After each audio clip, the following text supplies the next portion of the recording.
numbers, different levels maybe, but yeah. You know, I see a lot of, I mean, just stats-wise, you know, Sure. a lot of numbers, you know, a lot of touchdowns. The Pac-12 is full of great quarterbacks, so, you know, expect that from them. You know, quick offense, hurry up. Yep, that's about it. What does he do well, and what, you know, when you look at the film, what stands out about how he plays? I thought he throws good balls. I mean, he puts them in there. You know, the last game they got a lot of pressure.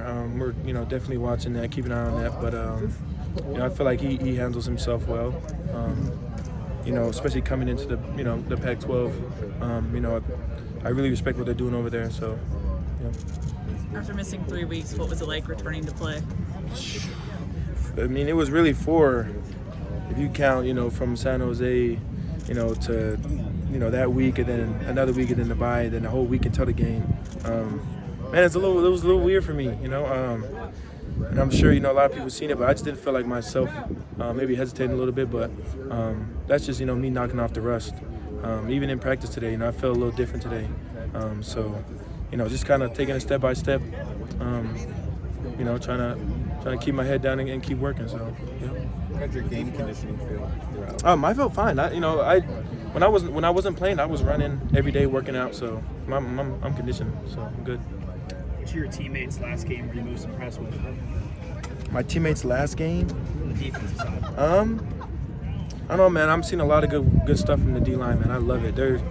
You know, we had, I think, 6 sacks in the fourth quarter. So, I mean, that kind of dominance, man, and ended the game. You know, for us to pull through and kind of, you know, step up in the fourth quarter. I think that, you know, that was a highlight for me. Mason, seems like some just kind of general tackling issues brought up in that ASU game. You know, what's is a leader kind of on this team? You know, what's your message? What's your, you know, thinking on just how to move forward? With that? Man, we tackling today, and I started. It was the first play. I think I threw somebody to the ground, kind of set the tone, because that's, you know, that's what it takes. Got to practice like you played, and you know, maybe we didn't practice as hard last week. But you know, I'm not gonna let it happen again. So. I think it's an issue with more technique and not wrapping right. up. What do you think? I would feel it's a mentality. I mean, you know, it didn't look like, you know, guys were trying to really, you know, wrap up and do the technique. Obviously, what you said, yeah, it's technique too. But I would say it's mentality. Like, you got to trust your training. Simple as that. Yeah. Looking forward at, you know, Colorado as a team that has given up a lot of rushing yards and then just kind of struggling with their rushing attack, I guess. How do you guys kind of, you know, look at it in that aspect on film, and how do you guys prepare for that? I mean, it's another test for us to get better. You know, work on, you know, our coverages, and there are a lot more pass. So, you know, that's just another opportunity for us to work on our, you know, our cover twos and all our pass coverage and drops, and getting some you know, guys in coverage.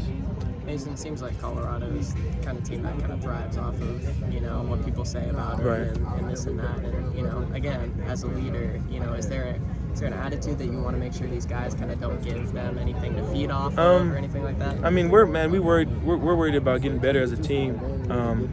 You know, it's always, you know, the point of we're playing, where we're trying to play really against ourselves at the end of the day, because most of the mistakes we make are, you know, self-inflicted. So, you know, we're playing Colorado like we're playing the championship, like we're playing, you know, like we played Stanford. It's all got to be the same, you know, approach to the week.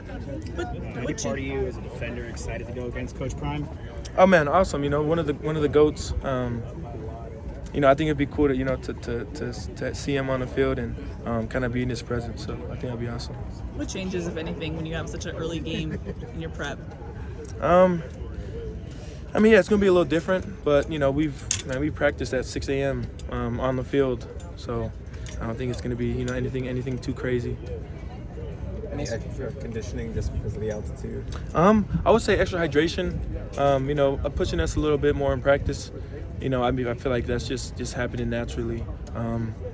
But overall, I mean, you know, there's some stuff we're doing, you know, nutrition-wise, and just kind of, you know, making sure everybody sprint to the ball and kind of getting that little extra conditioning in there. I don't know if this was asked, but any thoughts on, you know, from a pass coverage standpoint, and, you know, and check downs, that sort of thing, how to kind of contain Shedeur in this offense? Man, I'm gonna, you know, let the D-line do their thing, man. They're getting better every week. So, you know, putting trust in those guys and just, you know, trusting my coaching. What was the scene like in the team meeting when Dennis got a scholarship? It was awesome, man. You know, man, that's what it's all about. You know, guys put in all the work. You know, from 6 a.m. lifts to, you know, leaving at 7 p.m. and going home and, you know, rushing to sleep. So, you know, for him to pay off and, man, even just watching him make that 50, was it 53 in the game? Man, I was hyped, man. So, you know, I love when, you know, guys get those opportunities, those blessings, man. You know, it takes a lot of burden off of him. What was his post-game speech like? I mean, his scholarship acceptance speech. It was all right. I'll give him like a 5, just because that's my dog. But not the best joke teller, I guess you could say, but he's a funny kid for sure.